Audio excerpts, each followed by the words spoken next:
Hello friends, welcome to model law associate. मैं आपकी ज्योति चौधरी आज फिर आपको कुछ नया बताने आई हूँ, कुछ नया सिखाने आई हूँ।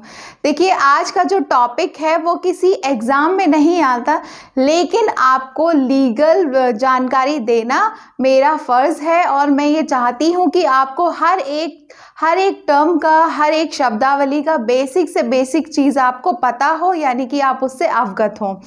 आज जो मैं आपके साथ टॉपिक डिस्कशन करने वाली हूँ वो ये है कि लॉयर, एडवोकेट और बैरिस्टर में क्या अंतर होता है। क्या एक ही व्यक्ति को हम बैरिस्टर बोलेंगे, लॉयर बोलेंगे, एडवोकेट बोलेंगे, या ये तीनों अलग अलग होते हैं, या फिर हम किसे एडवोकेट बोलेंगे, किसे लॉयर बोलेंगे और किसे बैरिस्टर बोलेंगे।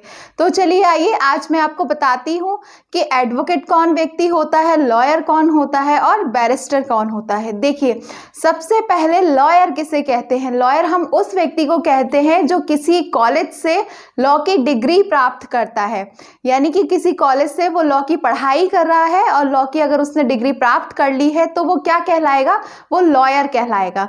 देन फिर आता है अधिवक्ता, यानी कि एडवोकेट। एडवोकेट को हिंदी में कहते हैं अधिवक्ता, यानी कि इसका मतलब क्या होता है, इसका मतलब होता है किसी के पक्ष में बोलने का अधिकार। देखिए, एडवोकेट एक वर्ब है जिसका मतलब होता है कि किसी के पक्ष में बोलने का अधिकार।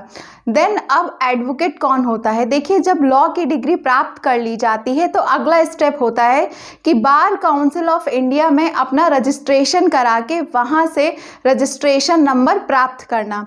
तो जब लॉ की डिग्री प्राप्त हो जाती है तो बार काउंसिल ऑफ इंडिया में रजिस्ट्रेशन कराया जाता है और वहाँ से हमें रजिस्ट्रेशन नंबर प्राप्त होता है, तो वो बन जाता है एडवोकेट, जो कि कोर्ट में होते हैं। तो जो कोर्ट जाते हैं, जो प्रैक्टिस करते हैं और जिनके पास बार काउंसिल ऑफ इंडिया द्वारा प्रोवाइड कराया हुआ रजिस्ट्रेशन नंबर होता है, वो कहलाता है एडवोकेट।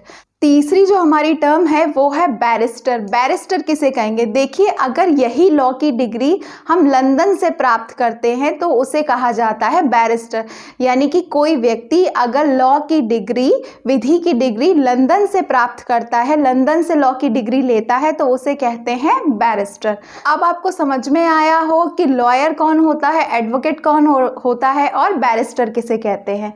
आई होप आपको ये जानकारी अच्छी लगी हो और ऐसी ही कोई विधिक टर्म के साथ, विधिक जानकारी के साथ हम अपनी अगली वीडियो में मिलेंगे। और अगर आपको भी कोई सवाल या फिर कोई विधिक शब्दावली है जिसका मीनिंग आपको समझ में नहीं आ रहा है तो आप मुझे कमेंट करके पूछ सकते हैं।